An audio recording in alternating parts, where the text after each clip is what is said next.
It's such an important topic. People get married on average like 10 years later now than they did. It's destroying the country. That's right. And all of Western civilization. It really is. I mean, people aren't having babies. He's exactly right. People aren't getting married at an age where they actually are able to grow up with one another, because your wife shapes you and you shape her, and that makes you both better people. I mean, when I married my wife, I just turned 24 and she was 20, and we've spent our lives growing up together. Right. I mean, now I'm 38 and she's, 35, and that's a long time to spend. I mean, half her life, basically we've spent together. And that means that you grow and you change and you have experiences, and then you bring kids into the world, and that radically changes you even more than just the marriage did. And when Jordan says that if you're 40 and single, you're blowing it, he is cutting directly against the grain of all current conventional wisdom, which is the best thing that you can do is delay marriage until you make associate at the law firm working 2,200 hours. Well, now they say grow up and then get married. And in the past, they said get married and grow up. So that you can grow up. So my dad used to make a point about this. He used to say, people would ask him about when to get married. And he said, well, or how to find the right person. And what he always said is you have to make the decision to get married before you find the right person. Because if you didn't make the decision that you wanted to get married, then the right person could come along and you could just pull them out of the water. You actually have to make we live in a society where we sort of decide the opposite. It's like, I'll fall in love with the person, and then we'll have sex, and then maybe 4 years down the road we'll get married. We've completely reversed the polarity and the order of events. Look at the sitcoms from the 90s versus the sitcoms from the 60s, right? In the 60s it was, you fall in love, you get married, you have sex. Now it's, you have sex, and then it's really hard for you to say if you fell in love with the person, right? That's like the big move in a sitcom now is, did you fall in love? And then you never get married. I mean, marriage is so passe. Well, marriage is the series finale. There's another aspect of this, which is that as we delay the onset of adulthood, the left also wants to reduce the age of things like voting. I don't think 18-year-olds today should be able to vote, is the honest truth. And you could say, well, you're saying that people should be able to serve in the military and they shouldn't be able to vote. Well, I'll let those ones vote, because they're doing something that grows you up called joining the military. Right. But no, the whole point of having a voting age is that we don't want children voting. Children aren't mature. They don't have stakes. They don't understand the stakes that they do have. And so we don't want it. Matt got in a little bit of trouble for some comments that he made back when he was a shock jock about at what age people should have sex. And I don't want to rehash all the terrain, except to say that it is what age they should get married. At what age they should get married. It is, thank you. It is absolutely the case that for the vast majority of human history, people who were of the age of sexual maturity were considered candidates for marriage. We all agree now that cannot possibly be the standard because you're still a kid for so long. The reason it's creepy for people to get married super young now because it cuts against everything that we think about the maturing process and the age at which people should be mature. And in some ways, that's a byproduct of our success, right? We've been very successful as a species. We can protect people younger. We don't have to shove you out in the field to work in the sun when you're 9 years old. We don't have to put those responsibilities. Your life expectancy isn't 35. Life expectancy isn't 35. And so I don't want to make it sound as though every aspect of that progress that we've had is bad. But the fact that we say that one should not grow up or that marriage isn't an instrumental part of the process of growing up, I do think is really bad. It used to be that we said, okay, we'll delay adulthood, right? Adulthood isn't when you're 14. My wife's grandmother got married at 14 in Morocco, right?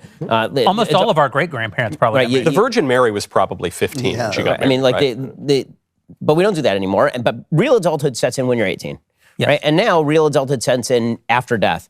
That's the idea in our society is not to push back the line a little bit so that you actually have a little bit more brain development and can make better decisions about your values. The idea is obliterate the line so it doesn't exist. Well, the problem with that goes both ways. One is that you are obliterating adulthood so that you have fully grown adults who are acting like children. The other is if there's no distinction between adults and children, then you can start treating children like adults, right? And this is what you're currently seeing with the trans movement. The next thing that's going to happen, again, I think we are living in that meme, the slippery slope meme. I did a whole podcast on this last week. The slippery slope meme that shows the slippery slope and it shows it's not going to happen, it's not going to happen, it's not going to happen. And then at the bottom, there's an arrow that says, you are here. Yep. Right? And that's exactly what it is, right? I mean, they keep saying it's not going to happen. It's just it's never going to happen. We're never going to do that.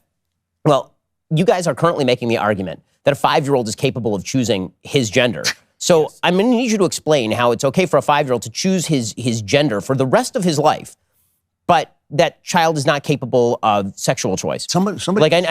By the way, I don't think a child is capable of either. So I'm consistent. So I'm asking you, why don't you be consistent? Explain to me how kids are able to consent to chopping off their at the age of 16, Yeah. but they're not able. What you're saying is that we're on the verge of the moment when the left tries to say that children can engage in sex with adults, essentially. Yes, I mean, and what they're going to do is it's happening also. By the way, that very movement. Oh, 100%. And what it'll start with what they've already started to do with is sort of these Romeo and Juliet laws, right? It'll start with, it's okay for a 15-year-old to have sex with a 13-year-old. What's really the problem? And then it'll be, well, is 16 so bad? And then I was like, well, is 18 so bad? I mean, this is why I disagree with you about grooming. I think they are grooming children for sexuality. That is their definition of identity. Well, but is it that you're disagreeing, or you're discussing the two sides of the very same thing, which is you're describing the physical enactment of it, and you're describing the metaphysical version of it. But the whole point is, they're kind of the same, you know. I mean, they're kind of intertwined. By the way, what you talked about growing up in a marriage is doubly important because you're growing up with a woman.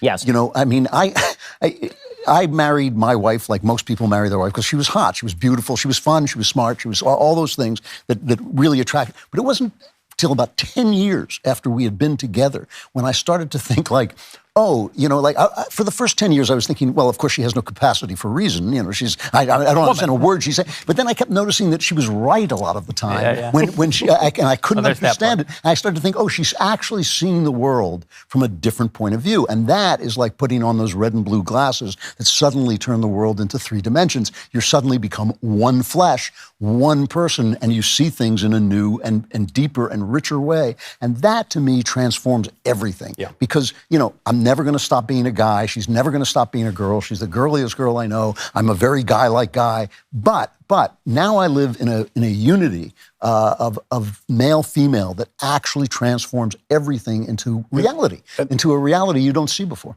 And the other advantage of getting, you know, it's kind of like the is marriage the cornerstone of adulthood or the capstone. And the advantage to it being the cornerstone of young adulthood is that, as you said, you're building a life together, an existence together, as opposed to let's get married when we're 35 or 40, and now I have all of my own stuff. Everything is mine. I have my own life, my own money. This is all mine. And now you are coming into this thing that I have built without you. And by the way, all your own experiences and all the crap from your past, right, which you see really break up marriages. People come in with all these terrible experiences they've already had with members of the opposite sex, and then they get married. And they're already heavily shaped. And that's why we hear so much about, well, you know, at the root of a lot of divorces is money. And I guess that's the case. But for someone like myself, I got married young.